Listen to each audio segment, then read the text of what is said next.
Tomás de Aquino e a questão do conhecimento de Deus.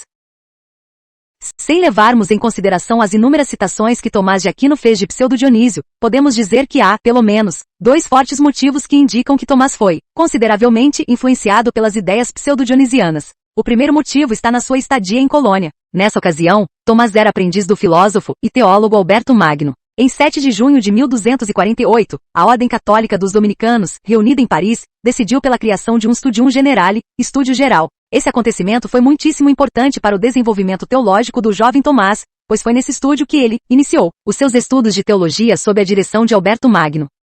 Sabe-se que em Paris, o mestre Alberto ministrara vários cursos sobre Dionísio, o Areopagita, e que levará consigo para a Colônia as notas desses cursos. O importante disso é saber que Tomás retranscreveu as notas do mestre referentes ao curso que ele havia ministrado sobre o tratado Nomes Divinos. O segundo motivo está na sua estadia em Roma. Nessa fase, não mais como aprendiz, mas como mestre, Tomás de Aquino escreveu o seu próprio comentário dos Nomes Divinos. Diga-se de passagem, o único livro do Corpus Areopagiticum que ele comentou. Como podemos notar, é indubitável que, desde a sua formação teológica, Tomás foi influenciado pelas ideias pseudo-dionisianas. Prova disso, e o fato de que Tomás apropriou-se da noção de apofático de Pseudo-Dionísio, para justificar que não podemos conhecer a Deus imediatamente. Portanto, nosso intelecto não pode contemplar diretamente a Deus como dizia Agostinho. Ora, tanto o bispo de Hipona como o boi mudo da Sicília entendiam que o conhecimento que podemos ter de Deus não é pleno. Porém, a diferença está no tato de que, para Agostinho, nosso conhecimento parcial de Deus não é mediado pelas imagens. Aliás, para os incautos, as imagens são tomadas como se fossem o próprio Deus.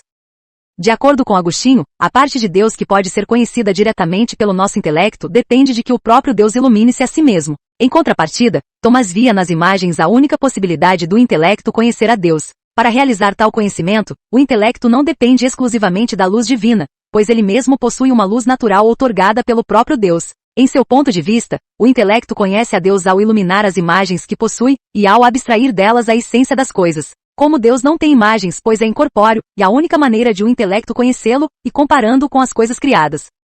Nessa comparação, o intelecto precisa negar de Deus as imperfeições presentes na imagem que formamos e afirmar a transcendência das perfeições divinas presentes nas coisas criadas.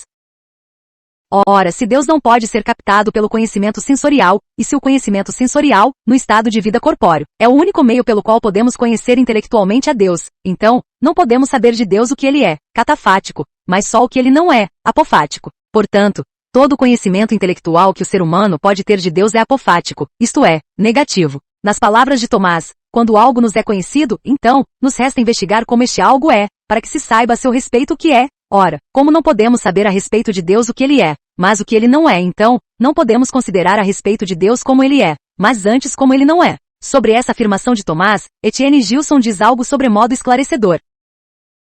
Segundo Tomás de Aquino, tudo o que se diz acerca de Deus origina-se no conhecimento sensível que temos dos seres naturais. Removendo gradativamente das noções que formamos dos seres físicos, tudo o que implica a mínima conotação de imperfeição, chegaremos a uma noção, completamente purificada daquele que é a absoluta perfeição de ser. Esta é uma formulação negativa, do mais positivo de todos os objetos concebíveis pela inteligência humana. Para conferir-lhe um mínimo de conceptibilidade, Tomás parece ter aderido com rigor à via remotionis, defendida por Dionísio e abertamente recomendada pelo próprio Tomás. A via remotionis é a via da fairesis ou aférese, remoção. Este é um termo preciso e caro à teologia pseudo-dionisiana. Para explicar o termo, Pseudo-Dionísio recorreu à metáfora do artista que, para esculpir uma estátua, remove todas as excrescências que impedem a contemplação da forma artística. Do mesmo modo, a contemplação de Deus só é possível por meio da aférese, isto é, da remoção das imperfeições presentes nas coisas criadas. Um exemplo de imperfeição seu corpo. Disse que Deus não tem corpo porque o corpo é uma imperfeição presente apenas nas coisas criadas. Removidas as imperfeições sobram apenas as perfeições que estão aquém da verdade suprema, Deus. Por exemplo, uma perfeição que permanece a despeito da aférese do corpo é a sabedoria. Porém, trata-se de uma sabedoria inferior à sabedoria divina que está além do nosso alcance. Segundo Gilson, Tomás de Aquino aderiu, rigorosamente, a essa metodologia. Como vimos anteriormente, Tomás considerava que o conhecimento de Deus ocorre, por comparação com as perfeições presentes nas coisas sensíveis. Tal comparação realiza-se através de três vias, a causalidade, a transcendência e a remoção. Tomás deixa bem claro que as três vias, que possibilitam o conhecimento das verdades eternas, especialmente, de Deus, vêm dos escritos de Pseudo-Dionísio, em particular, dos Nomes Divinos. Para Tomás, essa citação é fonte de doutrina, ou seja, é matriz que indica a estrutura básica de como devemos conceber o conhecimento de Deus e das verdades eternas. Portanto, a triplex via de Pseudo-Dionísio é da mais alta relevância para Tomás. Seria bastante proveitoso citar e analisar todas as passagens da obra de Tomás em que a triplex via aparece. Porém, é suficiente conhecermos apenas mais duas passagens, uma do comentário ao Tratado da Trindade de Boécio, e a outra, é claro, do comentário de Tomás aos nomes divinos. Neste último, o próprio Tomás definiu cada uma das três vias.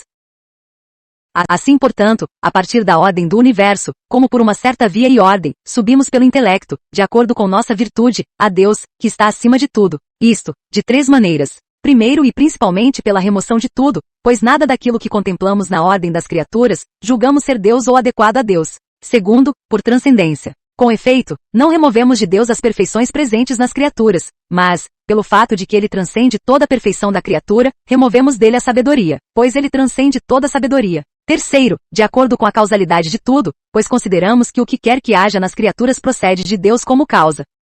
Portanto, nosso conhecimento se apresenta de modo contrário ao conhecimento de Deus, pois Deus conhece as criaturas diretamente, nós, porém, conhecemos a Deus pelas criaturas.